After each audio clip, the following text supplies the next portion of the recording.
The light filtering through your window right now isn't just a sign that a new day has arrived. It is a physical invitation to reclaim a version of yourself that you might have lost in the noise of yesterday.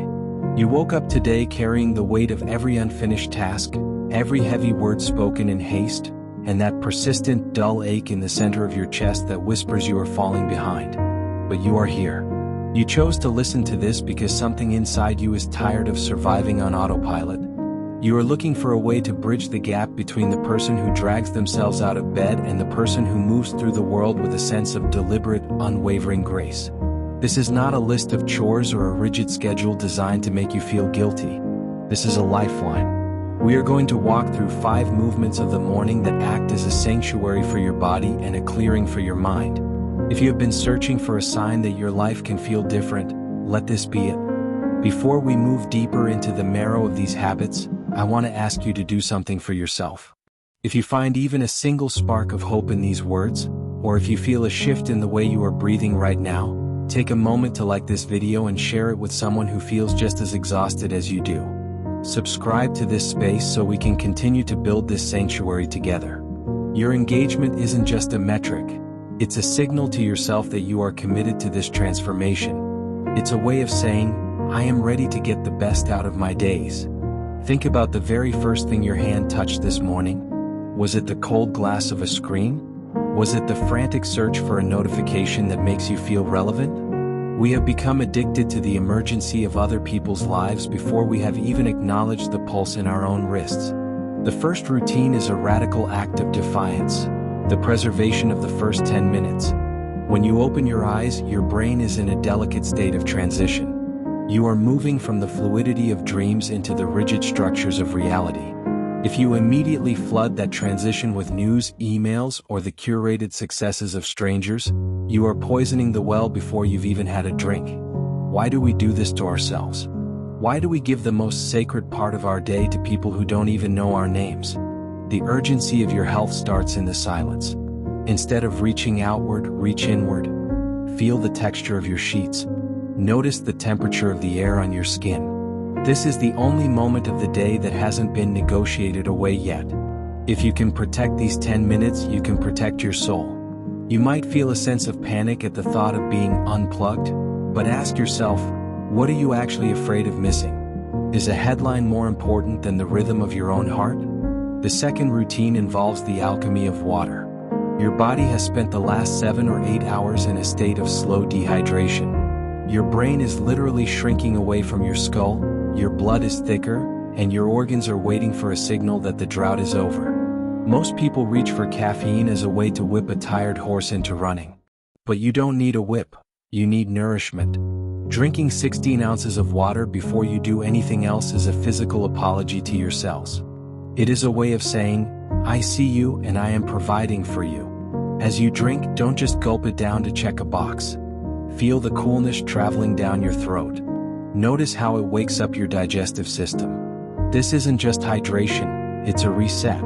What if your fatigue isn't a lack of sleep, but a lack of respect for your body's basic requirements? We treat our phones better than our kidneys. We plug them in, we update their software, we protect their screens. But your body is the only home you will ever truly own. If you neglect the foundation, the roof will eventually cave in. Can you feel the tension in your shoulders right now? That is a physical manifestation of a thirst you've ignored for years. As we move into the third routine, we have to talk about the light. Our ancestors lived by the rhythm of the sun, but we have moved ourselves into caves of fluorescent humming and blue light. Your internal clock, the circadian rhythm that dictates your mood, your hunger, and your ability to focus, is calibrated by the sun. Within the first 30 minutes of waking, you must find the sky. Go to a window, or better yet, step outside. You don't need to stare at the sun, please don't, but you need that specific frequency of morning light to hit your retinas. This triggers a chemical cascade. It tells your brain to stop producing melatonin and start producing cortisol and serotonin. It is the biological on switch. If you stay in a dark room, you are forcing your body to operate in a fog. You are essentially trying to drive a car with the parking brake on. Does your life feel like a constant struggle against a heavy mist? Maybe it's because you haven't told your brain that the day has actually begun. This simple act of looking at the sky connects you to the vastness of the world. It reminds you that you are a small part of a much larger living system. It takes the pressure off your individual ego and places you back into the flow of nature. Take a moment right now. Does your chest feel tight? Are you holding your breath as you listen to this? Let it out. You are safe here. You are doing the work just by listening. If you feel a sense of relief, or if you're starting to realize how much you've been neglecting these simple truths, remember to subscribe and share this. There is someone in your life right now who is drowning in stress and doesn't know why. Sending them this could be the hand that pulls them up. We are creating a community of people who refuse to be broken by the modern world. The fourth routine is the movement of the frame. I'm not talking about a grueling workout that leaves you gasping for air. I'm talking about honest, intentional movement. Your lymphatic system, which is responsible for clearing toxins and supporting your immune system, does not have a pump like your heart does. It only moves when you move. When you sit still all morning, you are allowing your internal systems to become stagnant. It's like a pond that has no fresh water flowing in. It eventually becomes murky and toxic. 5 minutes of stretching, a walk around the block, or even just standing up and reaching for the ceiling changes the chemistry of your blood. It moves the stagnation out. When you move your body, you are telling your mind that you are capable of action. You are proving to yourself that you have agency. Have you ever felt paralyzed by a long to-do list? That paralysis usually starts in the body. If you can't move your limbs, you can't move your life. Start small. Twist your spine. Roll your ankles. Feel the joints that have been locked in place. You aren't just stretching muscles. You are stretching the boundaries of what you think you can handle today. The fifth and final routine is the most difficult because it requires the most honesty, the setting of the one vital intent. We are overwhelmed by choice. We wake up with 50 different goals, and because we try to do everything, we end up doing nothing well. This leads to a sense of perpetual failure. The one vital intent is not a task list. It is a single non-negotiable priority that, if accomplished, would make the day a success regardless of what else happens. It could be, I will speak kindly to myself, or I will finish that difficult report, or I will spend 20 minutes playing with my children without looking at my phone. By choosing one thing, you give your brain a target.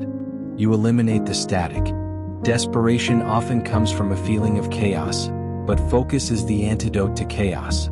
What is the one thing that, if you did it today, would allow you to put your head on the pillow tonight and feel a sense of peace? Not a sense of I survived, but a sense of I lived. We are so afraid of choosing the wrong thing that we choose nothing, and then we wonder why our lives feel like a series of accidents. I want you to look at your hands for a second. These hands are going to touch the world today. They're going to type, they're going to hold, they're going to build, and they might even break things. What are you directing them to do? You are the architect of this day.